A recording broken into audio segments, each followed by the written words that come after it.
I'm just going to go ahead and say it. Cougar. Cougar, that's the phrase when they talk about an older woman pursuing a younger man. What happens when the man is actually a 14-year-old boy? If you're new to my channel, welcome to English Decoded. It's not a place for the faint-hearted. It's also not a place if you are just starting out on your English journey, because this is Advanced English Decoded, and we also dive deep into topics that are somewhat controversial. Okay, the allegations are shocking. They really are.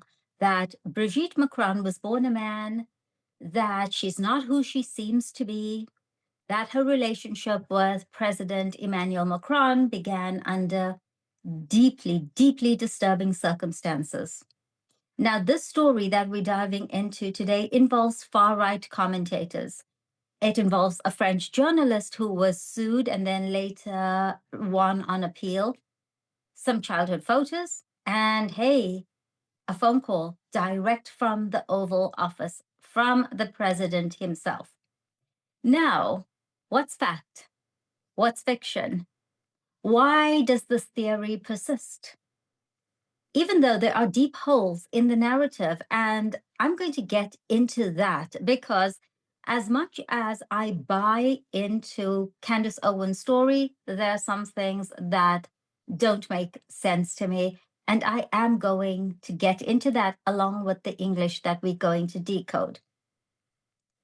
So imagine this, 2025, a phone call placed from the Oval Office to the studio of controversial commentator Candace Owens. By the way, I like her. I like her journalism style. I like the fact that she's not afraid, she's unafraid, she's bold. So back to the phone call. Who's on the line? The President of the United States, Donald J. Trump. And what was his message to Candace Owens? You're screwing things up. Stand down. When it comes to the Macrons, stand down. Stop talking about Brigitte Macron. Stop saying that she's a man. I'm curious, why would a US president pick up the phone, call a podcaster, a YouTuber? Why would he intervene on behalf of the First Lady, if she is indeed the First Lady, of France? Now, let's look at the theory behind all of this. And Owens has amplified it on her YouTube channel to millions and millions of followers before it was taken down. But the theory that Brigitte Macron was born a man, and it's created a political firestorm. It's created some stress for Brigitte Macron. Let's roll the clip, get some context, then we'll decode some vocabulary, and finally, I really want to talk about what doesn't make sense to me. By the way, there's a lot of vocabulary in this clip, in this particular episode, so you get it free Mega Booster. Just head on over to lingonas.com. Truly humble in all of this, grateful to Xavier Poussard, Natasha Ray, and all of the journalists who have braved the French government, really, and the evil of the French government to bring us to this moment. So without further ado, here is Xavier Poussard. Xavier, I really don't even know where to begin here. I already feel like this is going to be the biggest story of the year, and we're only in January. And so I think just for my audiences and everybody worldwide, just tell us how you got involved in the Brigitte Macron, Emmanuel Macron story, what your background is, and what piqued your interest. Alors, je me suis intéressé à Brigitte Macron, tout simplement parce que je fais des portraits de presse. So I got into this subject because I'm interested in press portraits, and that means I specialize in unauthorized press portraits, the sort of things that people might not want somebody to say about them. But I do so with a conscience, and I do so as accurately as possible. And so they sort of dropped this biography, Brigitte Macron, Emmanuel Macron. There's this unofficial biography that gets dropped about them. And what is the first thing that strikes you as peculiar? Ce qui était très étrange dans le cas d'Emmanuel Macron, There was an over-mediatization. The mainstream media decided to very strongly attack the other candidates during the 2017 presidential election, particularly Penelope Fillon, and sort of hail and laud everything surrounding Emmanuel Macron and Brigitte. They were essentially attacking the far right, everyone apart from them. So they tried to paint this picture of Macron as being a sort of Mozart-esque figure, that he was very virtuous and precarious. They began forming a narrative that he had met this woman when he was 17 years old. So this man of great precarious nature, a conqueror, a virtuoso, who no one could resist, essentially just as Mozart was. So the first lie was regarding age. A journalist had compiled a combination of the amount of times it was noted that they initially spun a narrative of him being 17 years old and her being 36. And so it was sort of this brave man, going after the woman he loved at a young age because he was just a daring young chap, so to say. Whereas, in fact, he was 14 at the time and she was 39, which turns it from a brave story into a story of pedophilia and the abuse of a minor. When their real age was brought to light, there were many mechanisms of communication in the play from the couple. They really played on the way the story was brought to the public. It was sort of like Robert De Niro and Dustin Hoffman's movie Wag the Dog, where they used a spin doctor who brought certain messages to the public to distract them from the actual true scandal at hand. But there was a narrative spun of the difference in age being an issue between a man being younger and a woman being of an older age, whereas the difference of age was exactly the same between, for example, Donald Trump and Melania, yet no one batted an eye there. However, the issue is not so much the difference in age, and people sort of jumped on the bandwagon here and said, well, why? It's so unfair how a man with a more advanced age being with a younger woman is not an issue, but the reverse is quite scandalous. But that is not the issue here. It's an issue of the age of Macron at the time when he was 14.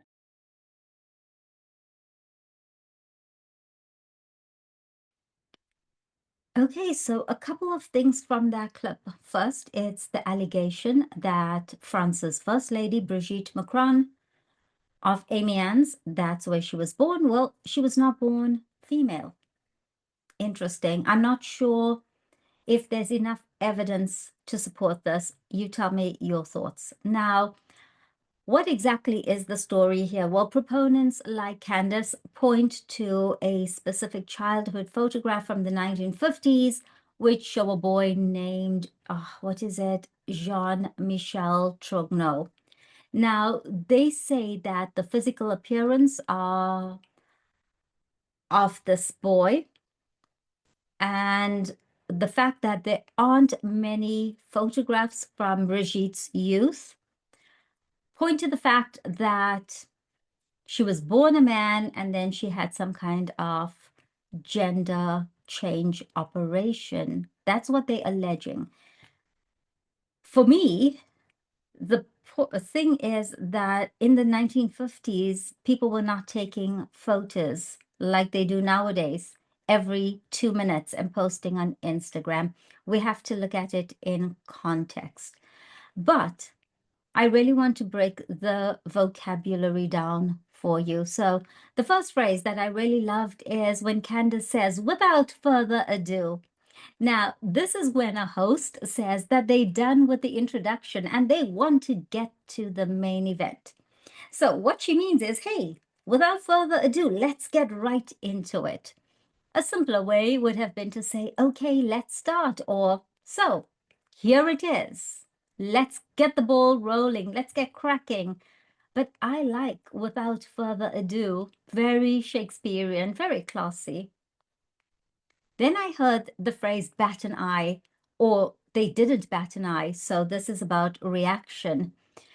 So if I say, well, he didn't bat an eye, he didn't even bat an eye, he didn't even react, he didn't flinch, it didn't faze him, it didn't bother him, he didn't react, he didn't bat an eye. I like this one. If you do, hit that like button. And at some point, it feels like the Macrons are sending these journalists on a wild goose chase. Now, when I say send someone on a wild goose chase, it means you're wasting someone's time. You're making them look for something that doesn't exist, something that's impossible to find. Sending someone on a pointless mission. Oh, there's another advanced phrase for this, and it's called a fool's errand. A fool's errand. Sending someone on a wild goose chase, also a fool's errand. So, I don't know, are they directing journalists to this other story, sending them on a fool's errand because they're covering something else up? And I think Candace says, you know, it would have been very easy for Brigitte Macron to put the story to bed, you know, to just stop all the rumors, to just come out with the facts. Now, in journalism, when we say put a story to bed, it means finishing a task, finishing an article. She could have just ended this. Okay, she could have just put the story to bed.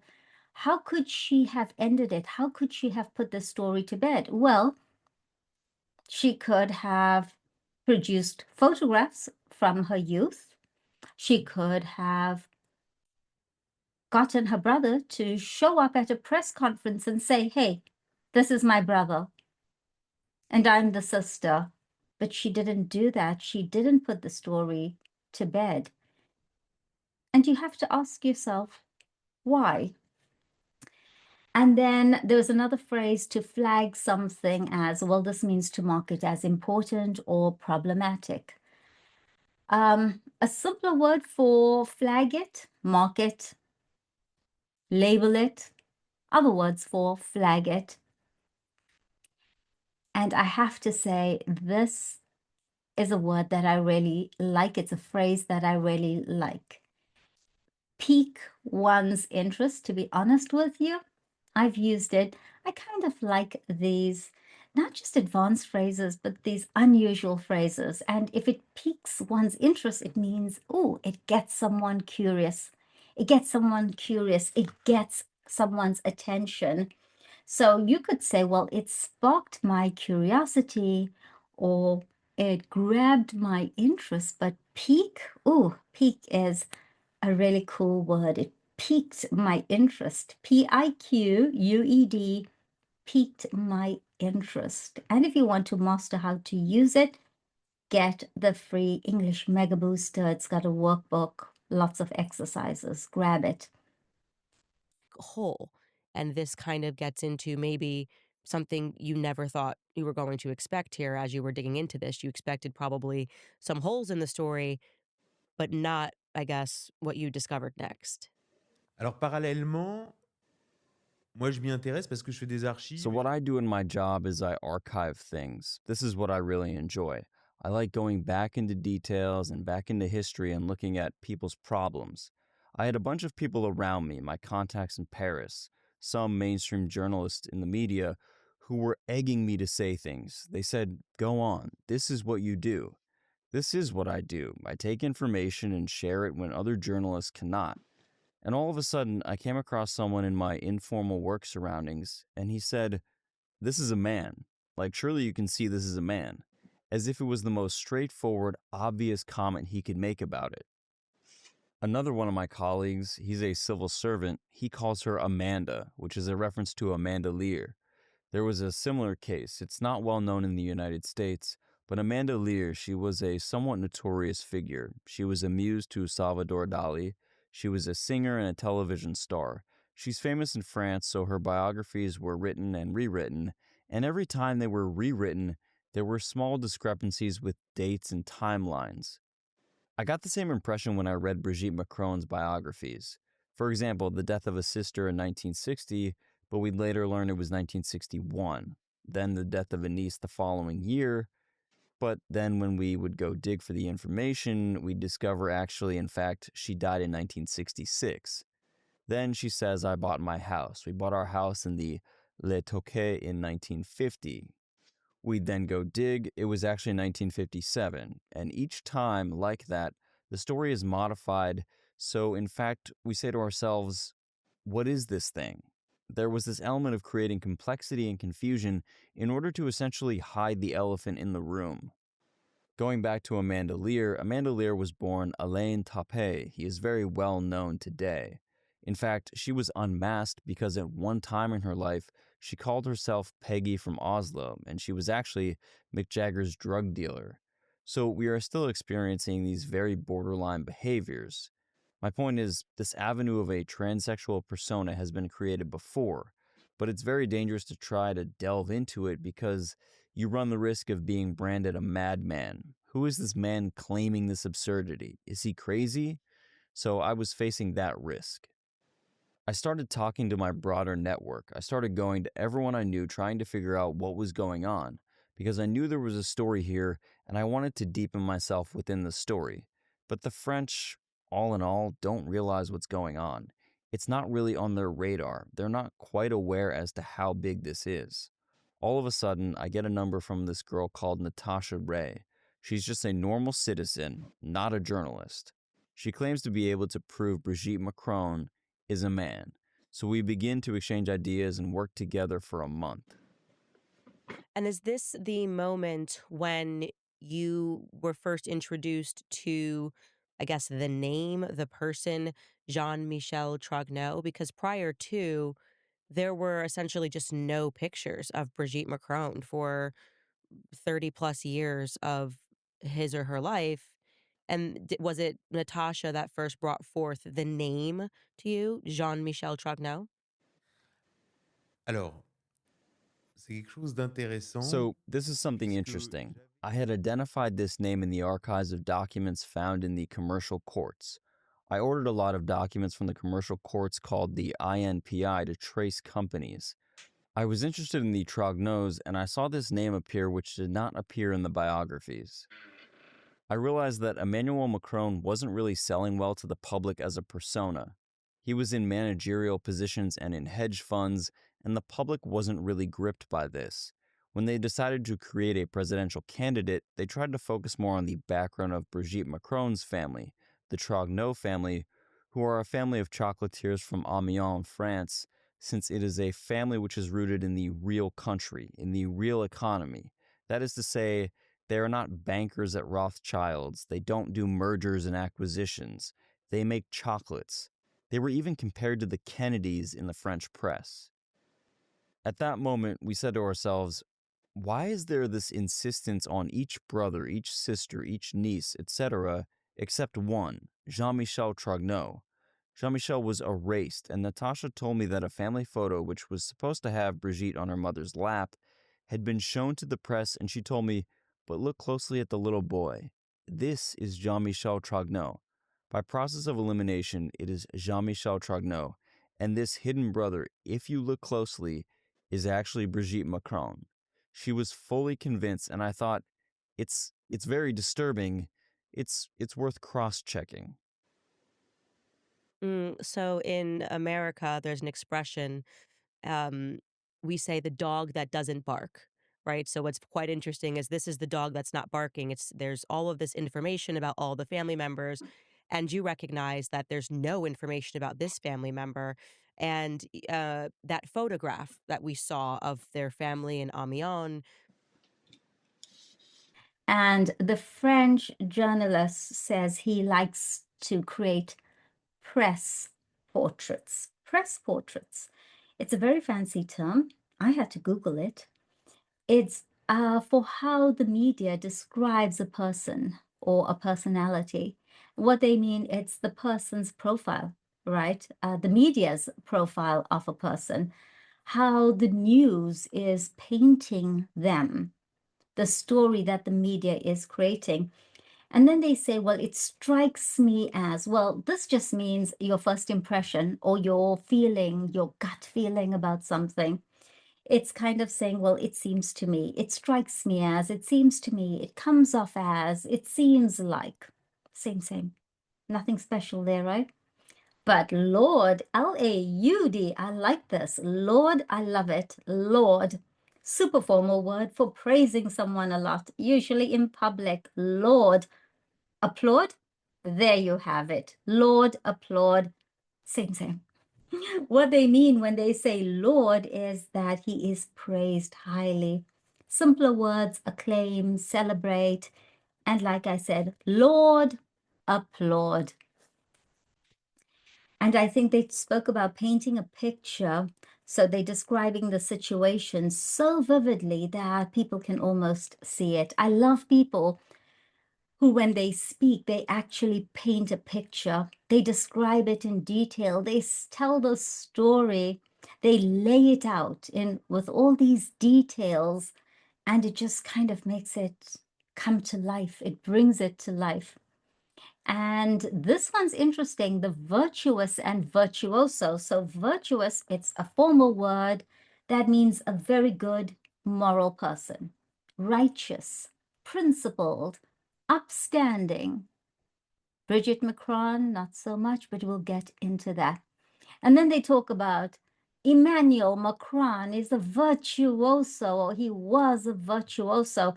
He was an absolute master at his craft, like a musical genius, or I don't know, he was an actor.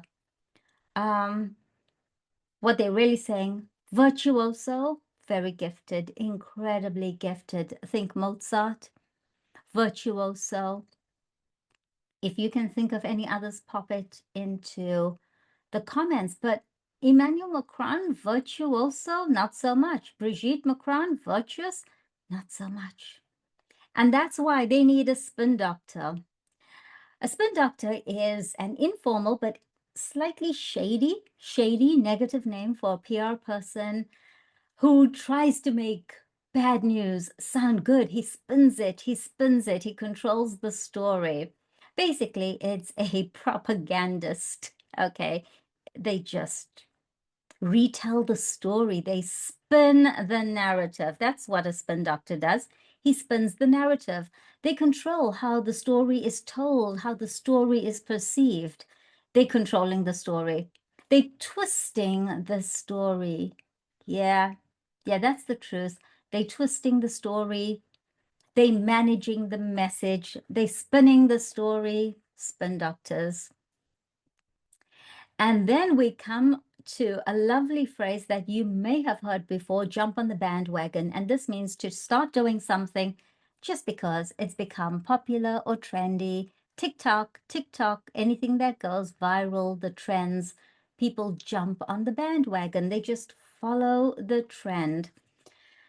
Simpler way to say it is they just going with the crowd, jumping on the bandwagon. And then, the elephant in the room, This is the big, obvious problem that no one wants to talk about. Everyone knows about it, but no one wants to talk about it. The obvious issue that we are ignoring. Now, I want to pause here for a moment because what is the elephant in the room? It's the fact that a 39-year-old woman was grooming. They say 15, some reports say 14. Either way too young. A 14-year-old boy. That's the elephant in the room. Everyone knows the story.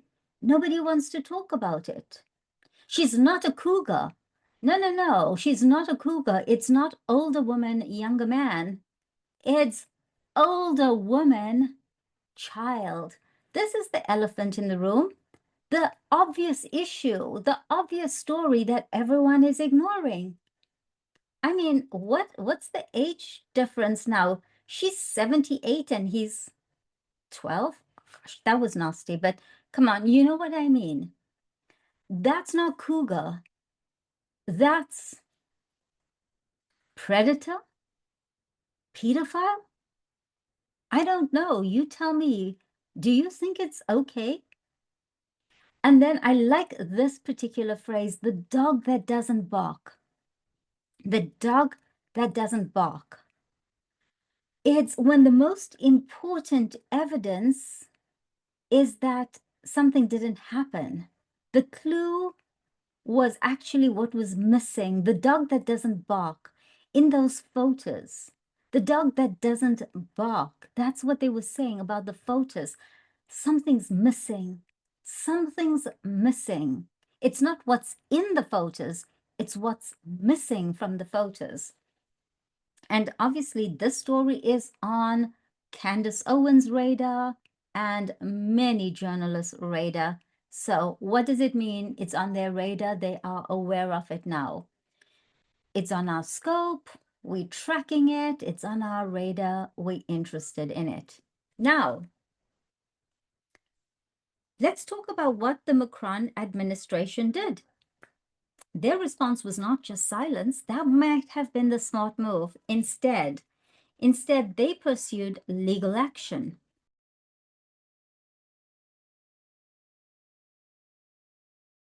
French blogger, the Natasha Ray, who was mentioned, was initially found guilty of harassment in a Paris court in 2020 for propagating, for talking about these transphobic claims. However, she appealed and she was acquitted. Now, I said this at the beginning, I have mostly bought the Candace Owens theory. I like her journalism. I like her attention to detail, but there's just one thing that bothers me. Let's dive into it. The children. This is the single largest hurdle for the theory. The one point that requires a huge explanation. The children, not a child, not two children, 3 children. So Macron was married to Ozier for over 2 decades, 20 odd years. During that time, she gave birth to 3 children, Sebastian in 1975, Lawrence in 1977, and is it Tiffany in 1984. First child in 1975.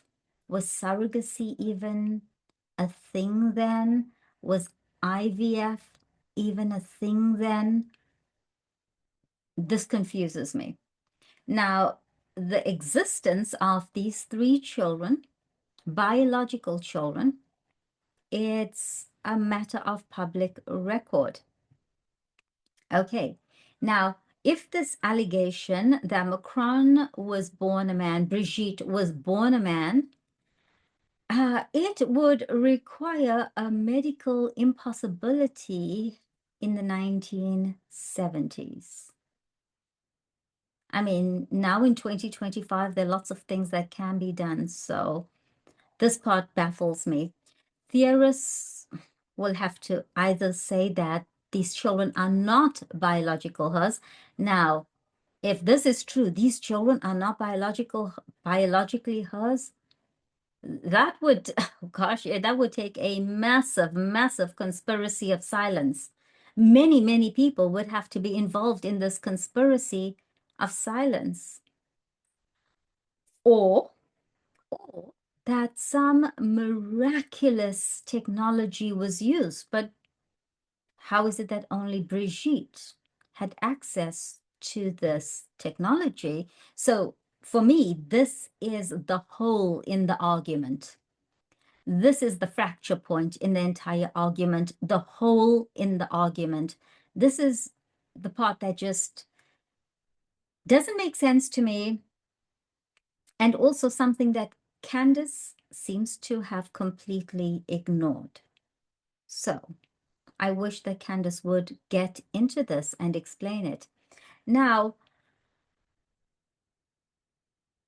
this story about Brigitte being a man, is it a red herring? Is it trying to divert our attention away from the real story? And what is the real story, the real scandal? That they met in La Providence School in Amiens in 1993. She was 39. She was married. She was a mother of 3. He was 15, maybe even 14, her student. The reason we don't know his age is because the stories keep changing. That's the frustrating part about the Brigitte story. Now, his parents found out about the relationship. They sent him to Paris. If I had been his parents, I would have sent him to Australia, far, far away from this, more than a cougar. Okay. Now, this has been documented. They actually tell the story. And in my opinion, it's grooming. That's the real scandal. That's the real scandal. She groomed a boy, 14 years old. She was 39 with a husband at home and 3 children. Now, this entire situation, I think it's taking its toll. It's stressing Brigitte out. A couple weeks ago, I'm not sure if you saw it, but it was trending on social media. There was that infamous moment on the plane where she was photographed appearing to slap President Macron. Well, a hand, a big hand, almost a man's hand, with a red sleeve slapped the president just as the plane doors opened. Now, many are saying this is a sign of stress, the pressure that they are under. So we left with this fundamental question. If the core theory that she was a man is biologically flimsy, Candace has gotten it all wrong, this is all just gossip, why the extreme reaction? I'm pretty sure that in your life, someone has spoken shit about you. They've said things that were untrue. Did you get the president of a country to call that person and say, shut it? Right? No, you didn't. Okay, you saying, well, I don't know the president of a country. Did you tell your grandmother to call your cousin and tell her to stop it? No, you didn't. There was no extreme reaction, right? So the question is, why this extreme reaction? Why would a US president who should be working on peace deals, why would he take the time to make that call to Candace Owens and tell her to cut it out, that she's jeopardizing their talks and their negotiations? Why pursue legal battles with journalists in your own country, legal battles that ultimately failed because on appeal she won? Some say that the reaction proves that something is being hidden. There's something else going on. They say that all of this is a red herring to distract from the truth, the verified truth, the relationship's origin, the truth that could maybe even topple a presidency. And the truth is that a 39-year-old married woman with 3 children groomed a 14-year-old boy who was her student. You know, quite honestly, she gives teachers a bad name right now. Now, the response, the ferocity of the response, getting a president to back you up, it's not about the lie. It's about protecting the real story or making such a lot of noise about Brigitte being born a man that people are not talking about the sickening reality that she groomed a 14-year-old student. Now, the verdict, it remains open. We've got conspiracy theories, we've got verified fact, we've got unanswered questions, we've got questions that no one wants to talk about. There's this element of power, there's even perception, but there's an unshakable fact, the one that bothers me, the children. The children. Natasha Ray, she got acquitted. That is a legal reality. The phone call from Donald Trump, this is a fact. And the story of a 14.9, 15-year-old boy, whatever, it's still sickening, okay? And a 39-year-old teacher remains the most unsettling part. And that, in my opinion, is the heart of it all. It's the thing we're not talking about enough. This isn't a story about who Brigitte Macron was, but it's also about what people in power will do to control the story of who she really is. That 39-year-old woman who preferred a 14-year-old boy to her husband. You be the judge, but do let that sink in. I'm Nas, and see you in the next episode. By the way, don't forget to grab your free Mega Booster. It's full of great vocabulary. See you in the next one. Ciao.